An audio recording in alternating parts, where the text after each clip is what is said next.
Well, this is week one of a 6-week campaign. It's a long campaign. I think the Prime Minister wanted a 6-week campaign. It's going to give him a fair amount of time to break down the opposition's argument, break down the opposition momentum that they've had for a long period of time now that's been reflected in the polls. I think the government clearly won the first week. I think there was great momentum coming out of the tax announcement for the Prime Minister on Monday. $34 billion, it's a huge amount of money. It's a great election sweetener.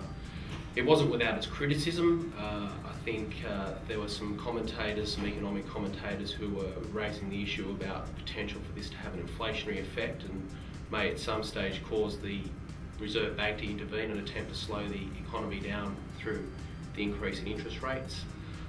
Also, there's the consideration that at some stage in the future that the economy won't stay this buoyant forever. The economy will slow at some stage and receipts will be lower, and if they get low enough, then some government at a future date is going to have to consider whether they increase taxes as well. And following the announcement of the government's tax policy, we then saw both the Treasurer and the Prime Minister taunting Mr Rudd over when he would release his tax policy. I think Mr Rudd will, he obviously needed time to consider what the government had announced, how that would affect the budget moving forward. But one thing's for sure, when Kevin Rudd does announce his tax policy, he's going to need to do it when there's some clear air, and it's going to have to be at a time of his choosing. So I think the media and the government can attempt to fox Mr Rudd out of the hole if they like, but I think he's clever enough to know that he's going to need fairly clear air to enunciate exactly what he is offering to the Australian people. The other issue about the tax announcement by the government is that there's a bit of pushback in terms of whether we actually need another tax cut or whether we should be considering spending the surplus on more goods and services, and I think that's a message that Mr Rudd and the Labor Party will try to break through over the next couple of weeks. Well, day two of the campaign saw Rudd come out and announce his position on housing affordability. I think the opposition see that as a major pitfall for the government. It was an announcement about freeing up $6 billion worth of land in southwestern Sydney. I think housing affordability and housing stress in general is going to be a bit of a trigger point for the government in terms of how some of the voters in Western Sydney and Western Melbourne who are feeling housing stress will respond to the government.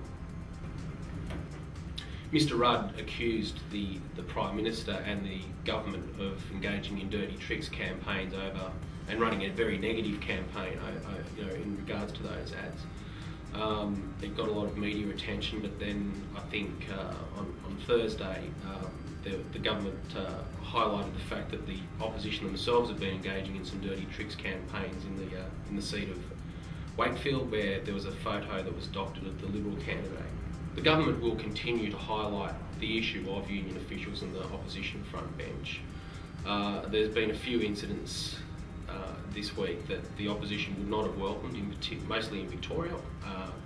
The Fire Brigade Union held a protest outside the offices of one of the state ministers down there and attempted to barge their way through to have a meeting with him. It was pretty bad footage, not good for the opposition, trying to repel a message from the government about the Labor Party being almost at the will of the trade union movement. Also, the nurses have started a campaign in Victoria on pay and conditions, a time that's probably not going to assist the Federal Labor Party. And also we saw this week Gavin O'Connor, the former member for Corio, come out and announce his candidature as the independent candidate in that seat. And he highlighted some of the thuggery tactics that were used against him. He's now running against a Labor candidate who was a former official of the ACTU. So we've seen the polls narrow in the last 24 hours. We've had a Galaxy poll and we've had an Age poll. The poll to watch next week obviously will be the News poll. It's always sort of the poll that's given a lot of weight and a lot of credit.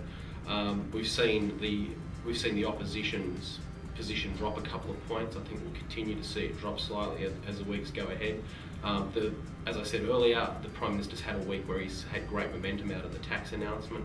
I think that's caught the attention of the voters. They're now having a serious look, and the more serious they get about considering their voting intentions, as the polling gets closer to polling day, I think we'll see it continue to narrow.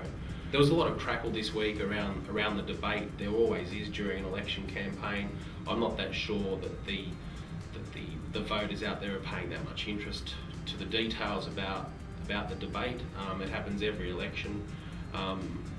There's, depending on what election it is and what issues are running, sometimes there's not that much interest in the debate anyway. It's really more a thing for the commentariat and the political class anyway, if you like. There's far more interest, by people who are constant watchers of politics and political junkies around these things. But nonetheless, a good performance by either Mr. Rudd or the Prime Minister will see them get some momentum going into week 2. So that's a really important thing.